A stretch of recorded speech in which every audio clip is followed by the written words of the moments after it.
Hello friends and welcome back to my channel Success with Shrishti और this video is the fourth part of Managerial Economics for MBA fourth semester और Unit 1 का last topic है National Income and Related Aggregates. So let's begin. First of all, what is national income? So national income is the total value of all final goods and services produced within a country during a given period, usually 1 year. ठीक है, तो national income क्या है? It is the total value of all final goods and services produced within a country during a given period.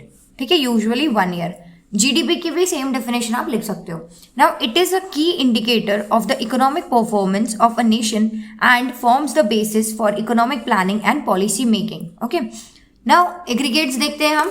पहले full forms देखते हैं. So GDP stands for Gross Domestic Product. GNP stands for Gross National Product. NDP is Net Domestic Product. NNP Net National Product. FC Factor Cost. MP Market Price. ठीक है. सो ये सारे related aggregates हैं और जो ये दो है इट इज फैक्टर कॉस्ट और मार्केट प्राइस, जो कि हम आगे फॉर्मूलेज में देखेंगे. ओके, नाउ पहले जीडीपी का क्या फॉर्मूला है? GDP equals to consumption expenditure plus government expenditure plus investment plus X minus M. X क्या है? एक्सपोर्ट है, और एम क्या है? इम्पोर्ट है. तो जीडीपी का क्या हो गया? Consumption expenditure plus government expenditure plus investment plus export minus import. ठीक है, इसको नेट एक्सपोर्ट्स भी बोलते हैं.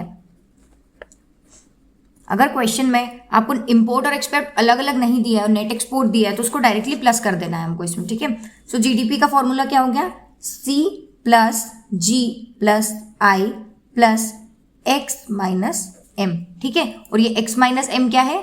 नेट एक्सपोर्ट्स है. ठीक है, so C is consumption expenditure, G is government expenditure, I is investment, X is export and M is import. ठीक है, now GDP at FC. See, दो फॉर्मूले होते हैं. ये एक्सपेंडिचर मेथड से कैलकुलेट होता है और ये होता है इनकम मेथड से कैलकुलेट. ठीक है, इसको यूजुअली जीडीपी एट एमपी भी बोलते हैं. अब जो जीडीपी एट एफसी, अगर आपको देखो अगर क्वेश्चन में ये सारी चीजें दी है then you have to find GDP by this formula. Consumption, government, investment और इंपोर्ट एक्सपोर्ट, ये सब प्लस माइनस करके आपको जीडीपी एट एमपी निकालना है. अगर आपको ये सब नहीं दिया है और ये सारी चीजें दी है then you have to calculate the GDP at FC. ठीक है, so GDP at FC equals to wages, salary, rent, interest, corporate profit and mixed income. Basically ये इनकम मेथड्स है, मतलब कि किस तरीके से इनकम की जाती है. ठीक है, तो ये जो भी आपको इंफॉर्मेशन दी रहेगी उससे आप जीडीपी एट एफसी निकाल लोगे. Now coming to more formulas. GDP at MP equals to GDP at FC plus indirect taxes minus subsidies. See, GDP at MP हमने पहले किसे निकाला? इस फॉर्मूले से निकाला है ना. उसके बाद अगर क्वेश्चन में आपको पूछा है कि GDP at MP दिया है, ठीक है, GDP at MP मतलब कि मार्केट प्राइस और FC मतलब कि फैक्टर कॉस्ट. तो GDP at MP अगर दिया है और आपको GDP at FC निकालने का बोला है क्वेश्चन में, तो क्या करेंगे? जीडीपी एट एमपी कैसे निकालेंगे? GDP at MP equals to GDP at FC plus indirect taxes और माइनस सब्सिडी. मतलब कि एमपी से एफसी पे जाने के, सॉरी, एफसी से एमपी पे जाने के लिए, मतलब कि अगर आपको एमपी निकालना है, ठीक है, सो एमपी अगर निकालना है, मार्केट प्राइस निकालना है, उसको क्या करेंगे? फैक्टर कॉस्ट में क्या करेंगे हम? इनडायरेक्ट टैक्सेस को क्या करेंगे? प्लस करेंगे. इनडायरेक्ट टैक्सेस और सब्सिडीज अगर दी है तो उसको माइनस करेंगे. इसका कॉन्सेप्ट क्या होता है कि देखो, हम फैक्टर कॉस्ट पे जीडीपी एट एमपी नहीं लेंगे. क्यों? क्योंकि फैक्टर कॉस्ट मतलब कि फैक्ट्री में जो अपने को इनपुट लगा है, पर उसके बाद इनडायरेक्ट टैक्सेस भी तो पे करने होते, तो उसको हमको ऐड करना पड़ेगा. ठीक है, क्योंकि वो हमारा पेमेंट है. और सब्सिडीज हमको मिल रही है, वो हमारी इनकम है, उसको इसलिए माइनस करना पड़ता है. तो जीडीपी एट एमपी अगर आपको निकालना है और जीडीपी एट एफसी अगर दिया है तो GDP at MP equals to GDP at FC, है ना, प्लस इनडायरेक्ट टैक्सेस और माइनस सब्सिडीज. वैसे ही अगर जीडीपी एट एफसी आपको निकालना है और जीडीपी एट एमपी दिया हुआ है क्वेश्चन में, तो हम कैसे निकालेंगे? GDP at FC equals to GDP at MP, है ना, उसमें से इनडायरेक्ट टैक्सेस को माइनस करेंगे और सब्सिडीज को प्लस करेंगे. मतलब कि एमपी निकालना है तो एफसी में इनडायरेक्ट टैक्स प्लस करेंगे, सब्सिडीज को माइनस करेंगे. और अगर एफसी निकालना है तो एमपी में इनडायरेक्ट टैक्सेस को माइनस करेंगे और सब्सिडीज को प्लस करेंगे. आई होप इट्स क्लियर. हम आगे क्वेश्चन करेंगे तो उसमें सब कुछ क्लियर हो जाएगा. Then we have NNP. NNP क्या पढ़ा हमने, नेट नेशनल प्रोडक्ट, है ना। नेट नेशनल प्रोडक्ट कैसे निकलेगा, अगर जीएनपी हमको दिया है ना, जीएनपी अगर हमको दिया है और उससे हमको एनएनपी निकालना है तो हम डेप्रिसिएशन को माइनस करेंगे। बेसिकली चीज़ ये है कि ये ग्रॉस है, ये नेट है, ठीक है। तो ग्रॉस में से जब डेप्रिसिएशन को माइनस करेंगे तो हमारे पास नेट आ जाएगा। वैसे ही जब नेट में डेप्रिसिएशन को प्लस करेंगे तो हमारे पास जी आ जाएगा, दैट इज ग्रॉस। तो अगर जब भी आपको कोई सा भी नेट दिया है, net national product, net domestic product, तो नेट दिया हुआ है, अगर नेट दिया हुआ है और आपको जी निकालना है, दैट इज ग्रॉस निकालना है, तो नेट में प्लस करेंगे डेप्रिसिएशन तो हमारे पास जी आ जाएगा। नेट में प्लस करेंगे डेप्रिसिएशन तो जी आ जाएगा। और अगर जी दिया हुआ है, ग्रॉस दिया हुआ है, तो और एनएनपी यानी कि नेट निकालना है, तो GNP minus depreciation equals to NNP, ठीक है। So NNP equals to GNP minus depreciation. NDP equals to GDP minus depreciation. क्यों? क्योंकि जी से हमको एन पे जाना है, तो जी से जब माइनस करेंगे डेप्रिसिएशन तो हम एन पर पहुंच जाएंगे। अब GDP equals to NDP plus depreciation और GNP equals to NNP plus depreciation, ठीक है। I hope it's clear. अब आते हैं एक इंपॉर्टेंट फॉर्मूला पर जो है जीएनपी। जीएनपी कैसे निकालेंगे?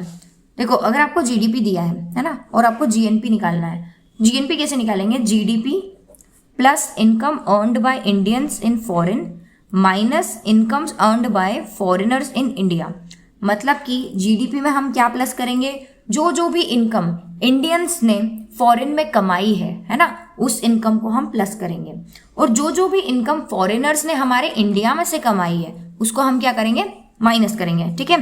तो GNP equals to GDP plus income earned by Indians in foreign minus income earned by foreigners in India. देखो यहाँ पर जी सेम है, जी सेम है, एन यहाँ पर डिफरेंट है और यहाँ पर डी है। मतलब कि डी से हमको एन पर जाना है, डोमेस्टिक से नेशनल पर जाना है, तो हमको क्या करना है? डी में प्लस क्या करना है? Income earned by Indians in foreign minus क्या करना है? Indian income earned by foreigners in India, ठीक है। अब जो ये है income earned by Indians in foreign minus income earned by foreigners in India, इसको हम क्या बोलते हैं? Net income earned from abroad, ठीक है। सो अगर क्वेश्चन में ये दोनों अलग अलग नहीं दिए हैं और आपको सिर्फ net income earned from abroad दिया है, तो आपको फॉर्मूला कौन सा लगाना है? GNP equals to GDP plus NFIA, that is net income earned from abroad, ठीक है। और net income earned from abroad की फॉर्मूला क्या है? Income earned by Indians in foreign minus income earned by foreigners in India. See, इसका screenshot लेके या फिर इसके नोट्स बनाओगे तो ये और ज़्यादा क्लियर हो जाएगा, ठीक है। एक और बार इसको रिवाइज करते हैं। अगर हमारे पास जी दिया है ना, ग्रॉस दिया है, नेट पर जाना है, तो जी से डेप्रिसिएशन हम माइनस करेंगे। अगर हमको नेट दिया है और जी फाइंड आउट करना है तो नेट में हम डेप्रिसिएशन प्लस करेंगे, ठीक है। अगर हमको एमपी दिया है और हमको एफसी निकालना है तो हम क्या करेंगे? एमपी में से इनडायरेक्ट टैक्स माइनस करेंगे और सब्सिडीज को प्लस करेंगे। अगर हमें एफसी दिया है और हमको एमपी निकालना है तो हम एफसी में इनडायरेक्ट टैक्सेस को प्लस करेंगे और सब्सिडीज को माइनस करेंगे, ठीक है। I hope it's clear. और अगर हमको ग्रॉस नेशनल प्रोडक्ट निकालना है तो जीडीपी में से में प्लस करेंगे income earned by Indians in foreign minus करेंगे income earned by foreigners in India, ठीक है, जिसको कि हम net income earned from abroad भी बोलते हैं, ठीक है। So let's solve some questions now. 2 ही क्वेश्चन है बट आई थिंक कि इसमें सारे कॉन्सेप्ट क्लियर हो जाएंगे। सो हमारे पास ये क्वेश्चन है कि हमको जीडीपी निकालना है, फाइंड जीडीपी, ठीक है। हमको सी दिया है 5000, आई दिया है 700, जी दिया है 1000, एक्स दिया है 760 और एम दिया है 104। सी क्या होता है? कंजप्शन एक्सपेंडिचर, जी होता है गवर्नमेंट एक्सपेंडिचर, आई होता है इन्वेस्टमेंट, एक्स होता है एक्सपोर्ट, एम होता है इम्पोर्ट। जीडीपी हमको निकालना है तो जीडीपी का फॉर्मूला अभी हमने क्या पढ़ा? GDP equals to C plus G plus I plus X minus M. X minus M यानी कि एक्सपोर्ट माइनस इम्पोर्ट को हम क्या बोलते हैं? Net exports. इसको बोलेंगे कंजप्शन, इसको बोलेंगे गवर्नमेंट एक्सपेंडिचर, इसको बोलेंगे इन्वेस्टमेंट और ये है नेट एक्सपोर्ट्स, ठीक है। तो जीडीपी कैलकुलेट कर लेते हैं हम, सिंपल कैलकुलेशन है, सबको प्लस कर दो, इसमें से इसको माइनस कर दो। 5000 प्लस 1000 प्लस 700 और ये क्या हो जाएगा? 706 माइनस 104, ठीक है। ये हो जाएगा 6700, है ना, प्लस ये क्या हो जाएगा? 07 माइनस 1 6 तो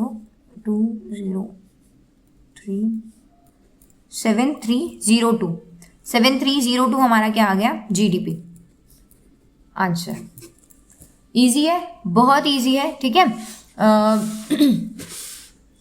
तो जब भी आपको ऐसे डायरेक्ट ही दिया रहेगा, कंजप्शन दिया है, गवर्नमेंट एक्सपेंडिचर दिया है, इंपोर्ट दिया, एक्सपोर्ट दिया, सब कुछ, उसको प्लस बस आपको ये फॉर्मूले में सारी वैल्यूज पुट करना है और आपके पास जीडीपी आ जाएगा, ठीक है। एक और क्वेश्चन करते हैं and that would be the last thing in this video. So question है, इज इट विजिबल, हाँ ठीक है, चलो। क्वेश्चन है C equals to 5000, I equals to 1200, G equals to 1800, X equals to 900, I equals to 1100, indirect tax 600, income earned by Indians from abroad 300, income earned by foreign residents from within the country 400, depreciation 500, subsidies 100, find GDP at MP, GDP at FC, NDP at MP, NNP at MP, NNP at FC। मतलब कि ये सारे questions एक ही question में हो जाएगा, ठीक है। अभी अगर आपको खुद से ये सॉल्व करना है तो just pause the video and solve it by yourself and then you can see the video, ठीक है। सो सबसे पहले हम जीडीपी एट एमपी निकालते हैं। तो जीडीपी एट एमपी का फॉर्मूला क्या है, जो हमारा जीडीपी का फॉर्मूला है वही जीडीपी एट एमपी का फॉर्मूला है, ठीक है। यानी कि हमको क्या करना है, हमको consumption plus investment plus government expenditure plus X minus M, export minus import, ठीक है। Okay, so GDP at MP equals to C plus I plus G plus X minus M, ठीक है। सारी वैल्यूज रखना है हमको। सी क्या है, कंजम्पशन, आई क्या है, इन्वेस्टमेंट, जी है गवर्नमेंट एक्सपेंडिचर, एक्स है एक्सपोर्ट और एम है इम्पोर्ट। तो सी 5000 प्लस आई 1200 plus government expenditure 1800 plus x क्या है 900। ऐसा नहीं है कि बड़ा एम है तो फिर पहले हम 1100 को लिख देते हैं फिर 900 को लिखेंगे, नहीं, नेगेटिव भी आ सकती है वैल्यू, ठीक है, नेट एक्सपोर्ट्स की। सो 900 पहले लिखेंगे क्योंकि एक्सपोर्ट पहले लिखना है, फिर उसमें से माइनस करना है इम्पोर्ट और फिर माइनस करेंगे 1100। इसको सॉल्व करते हैं। 1800 1200 कितने हो जाएंगे, 3000, 5000, 8000 हो जाएगा, ये 8000 प्लस ये क्या है माइनस का 200 equals to 8000 minus 200 equals to 7800। ये क्या आ गया हमारा जीडीपी एट एमपी, है ना। जीडीपी एट एमपी आ गया हमारा। तो जीडीपी एट एमपी हमने निकाल लिया है, क्या निकाला है 7800, ठीक है। अब क्या निकालेंगे, GDP at FC. GDP at FC का क्या फॉर्मूला है, देखो जीडीपी एट एमपी तो हमारा निकल गया है, अब इससे हमको एफसी निकालना है। तो जीडीपी एट एफसी का क्या फॉर्मूला है, GDP at FC equals to GDP at MP, है ना। क्या करते हैं, एमपी से एफसी पे जाने के लिए माइनस करेंगे, क्या माइनस करेंगे हम इनडायरेक्ट टैक्सेस और प्लस करेंगे सब्सिडीज। तो जीडीपी एट एफसी क्या हो जाएगी, जीडीपी एट एमपी हमने क्या निकाली है 7800, लिख दो यहाँ पर 7800 माइनस इनडायरेक्ट टैक्सेस दिया हुआ है क्या, हाँ दिया हुआ है क्वेश्चन में। इनडायरेक्ट टैक्सेस कितना है 600, तो माइनस करेंगे 600 प्लस सब्सिडी, सब्सिडीज दी हुई है 100, ये क्या हो जाएगा 7800 माइनस 600 7200 प्लस 100 इक्वल्स टू 7300। ये क्या आ गया जीडीपी एट एफसी, ठीक है। तो जीडीपी एट एफसी निकाल लिया हमने, क्या आ गया हमारा 7300। कैसे निकाला समझ में आ गया, ठीक है। जीडीपी एट एमपी हमने पहले निकाल लिया था, उसमें से हमने इनडायरेक्ट टैक्सेस को माइनस कर दिया और सब्सिडीज को प्लस कर दिया। अब एनडीपी एट एमपी निकालना है हमको। एनडीपी एट एमपी हमारे पास क्या है, हमारे पास है जीडीपी एट एमपी, है ना। तो एनडीपी एट एमपी का क्या फॉर्मूला है, जीडीपी एट एमपी माइनस, देखो जी से अपने को क्या करना है, नेट निकालना है, मतलब कि डिप्रिसिएशन क्या करना पड़ेगा, माइनस करना पड़ेगा। तो जीडीपी एट एमपी की क्या वैल्यू निकाली 7800, लिख दो यहाँ पर 7800 माइनस डिप्रिसिएशन क्या है, डिप्रिसिएशन दिया हुआ है 500, मतलब कि 7300। ये किसकी वैल्यू आ गई, एनडीपी एट एमपी की वैल्यू, ठीक है।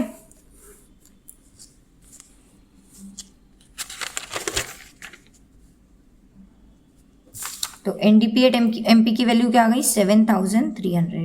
अब हमको निकालना है एनएनपी एट एमपी, ठीक है। तो एनएनपी एट एमपी हम कैसे निकालेंगे, हमारे पास है NDP at MP. N same है, डी से हमको क्या करना है, एन निकालना है। तो एनडीपी एट एमपी हमारे पास है, एनएनपी एट एमपी हमको निकालना है। एनएनपी एट एमपी क्या फॉर्मूला हो जाएगा, एनडीपी एट एमपी। ठीक है, डोमेस्टिक से हमको कहाँ जाना है, नेशनल पे। तो डोमेस्टिक में हम क्या प्लस करेंगे, income earned by Indians in foreign, है ना, और माइनस क्या करेंगे, minus income earned by foreigners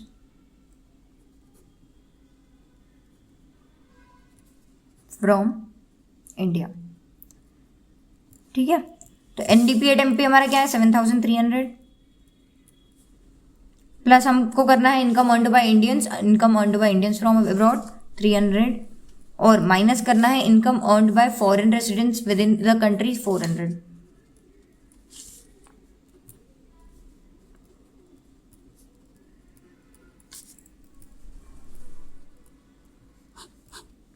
ये क्या आ गया, 7,200 हमारा एनएनपी एट एमपी। ठीक है, तो एनएनपी एट एमपी हमारा क्या आ गया, 7,200। अब एनएनपी एट एफसी निकालना है हमको। तो एनएनपी एट एफसी कैसे निकालेंगे, एनएनपी एट एफसी मतलब कि हमको कोई मार्केट प्राइस चाहिए जिससे हम फैक्टर कॉस्ट पे आ सके। एनएनपी और एनएनपी यहाँ पर सेम है। ठीक है, तो एमपी से हम एफसी निकाल सकते हैं। तो NNP at MP, NNP at MP, MP से एफसी पे जाने के लिए क्या करेंगे हम, माइनस इनडायरेक्ट टैक्सेस और प्लस करेंगे सब्सिडीज। ठीक है, अब एनएनपी एट एफसी निकालना है हमको। एनएनपी एट एमपी क्या दिया है, 7,200 माइनस क्या करेंगे, इनडायरेक्ट टैक्सेस मतलब कि 600 और प्लस क्या करेंगे हम, सब्सिडीज यानी कि 100। तो ये क्या हो जाएगा, 7,200 माइनस 600 कितना होता है, 6,600। ठीक है, प्लस 100 इक्वल्स टू 6,700। ये आ गया एनएनपी एट एफसी 6,700। यहाँ क्वेश्चन खत्म हो गया है और कॉन्सेप्ट्स भी आई होप कि सारे क्लियर हो गए हैं। ठीक है, अगर क्लियर नहीं हुए तो जस्ट रिवाइंड द वीडियो और ये क्वेश्चन खुद से भी सॉल्व करके देखो। ठीक है, सो सारे फॉर्मूलेज यानी कि रिलेटेड एग्रीगेट्स, नेशनल इनकम हमारा हो गया है। So unit 1 of managerial economics for MBA first semester is completed. Next video होगी यूनिट 2 की। ठीक है, so please like and share the video and subscribe to my channel. Thank you.